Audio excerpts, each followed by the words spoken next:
दो रिश्ते हैं, अंदर का परिश्रम, दो रिश्ते हैं।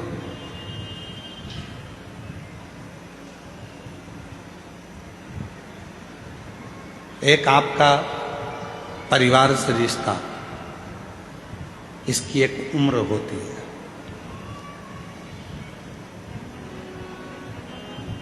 परिवार का जो रिश्ता है इसकी एक उम्र है। जन्म लिया, रिश्ते बन गए, माँ बाप, बहन भाई, बुआ फूफा, मामा मामी, मौसा मौसी, काका काकी, ताऊ ताई, नाना नानी, ये सारे रिश्ते बन गए। ये सब रिश्ते, इनकी उम्र है। ये रिश्ते कब तक रहेंगे? जब तक आप जिंदा हैं, फिर ये रिश्ते समाप्त।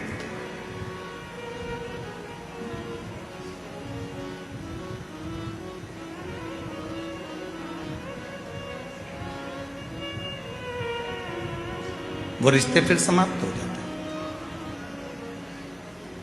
एक रिश्ता वो होता है जो जन्म लेने के बाद से मरने तक रहता है, और एक रिश्ता वो होता है जन्म नहीं लिया उसके पहले से लेकर मरोगे उसके बाद तक एक रिश्ता चलता है, उसकी उम्र नहीं होती।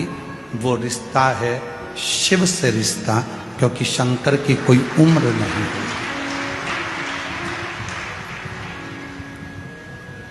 संसार के लोगों की उम्र है, तो एक उम्र तक का रिश्ता होता है। शिव जी की कोई उम्र नहीं है। आप कहोगे कि भोलेनाथ जी की उम्र का अंदाजा कैसे लगा सकते हैं, तो आप खुद जरा विचार करिए। सती माता प्रसूति के गर्भ से जन्म लेती हैं और गोदी में माता सती हैं।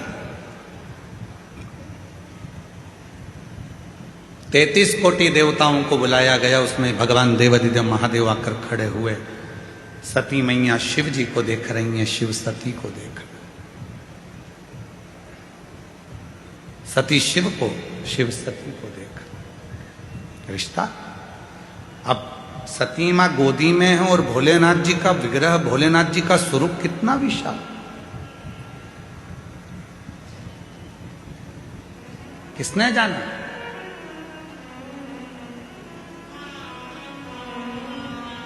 महाराज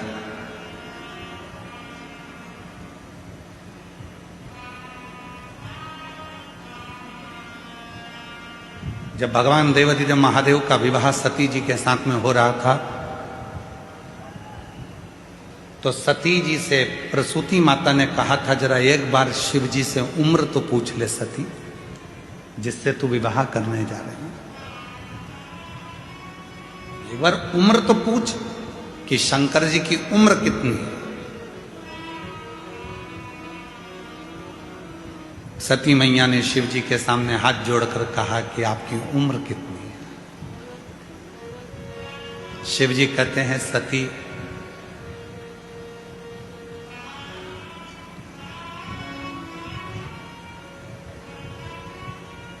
ए सती, तेरे 88 लाख जन्म तो मैंने अपनी आंखों से देखे हैं।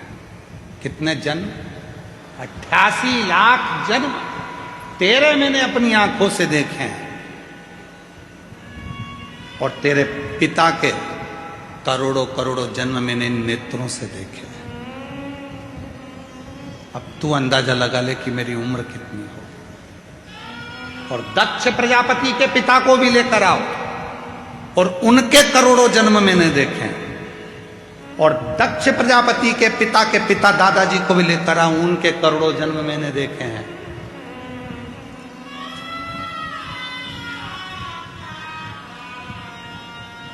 तो सती ने कहा, आपकी कोई उम्र नहीं है कि आप 50 साल 60 साल 100 साल 80 साल 90 साल 1000 5000, जैसे कहा जाता है राम जी महाराज की इतनी उम्र थी, भगवान कृष्ण की इतनी उम्र थी, इतनी उम्र के ये थे, तो क्या आपकी कोई उम्र नहीं?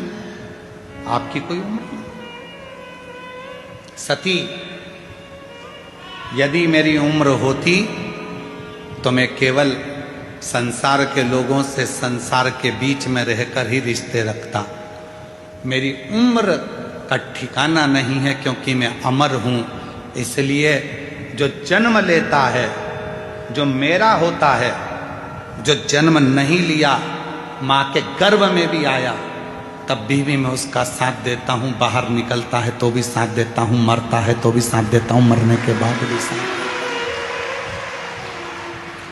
एक रिश्ता, एक संबंध जो मुझसे दुनिया के लोग जोड़ लेते हैं, वो संबंध वो प्रबल संबंध होता है कि वो संबंध कभी खत्म नहीं होता, समाप्त ही नहीं होता। और कोई पिछले जन्म के अच्छे कर्म मुझे बाबा तेरा साथ मिला, कोई पिछले जन्म के अच्छे कर्म मुझे बाबा तेरा साथ मिला। जहाँ सारी दुनिया झुकती है, जहाँ सारी दुनिया झुकती है, मुझे वो आली दरबार मिला, दरबार मिला।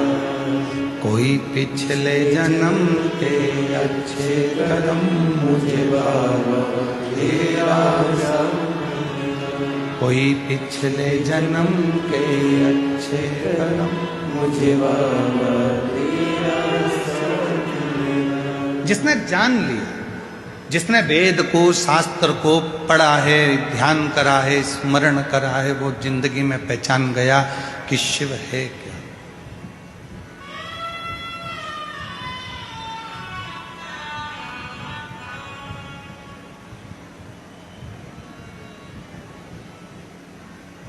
महाराज जी, लोग पूछते हैं आप रुद्राक्ष का उपाय बताते हो, दुर्वा का उपाय बताते हो, बेलपत्र का उपाय बताते हो, गेहूं के दाने का उपाय बताते हो, चावल के दाने का उपाय बताते हो, मूंग के दाने का उपाय बताते हो, काली तिल का उपाय बताते हो, काली मिर्च का उपाय बताते हो।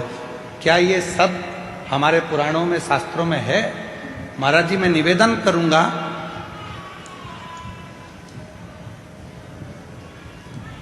फ्रांस के राजा नेपोलियन ने अपनी वाणी में एक शब्द कहा। नेपोलियन ने कहा कि धरती पर मनुष्य जन्म लेने के बाद तुम्हें जो चाहिए वो तुम्हें मिल सकता है। कैसे? बस तुम्हें जो धरती पर चाहिए वो कहीं ना कहीं, किसी ना किसी पुस्तक में हमारे पुरखों ने लिख दिया है। उस लिखे को तुम अनुभव करना चालू कर दो और तुम्हें दुनिया का सारा सुख प्राप्त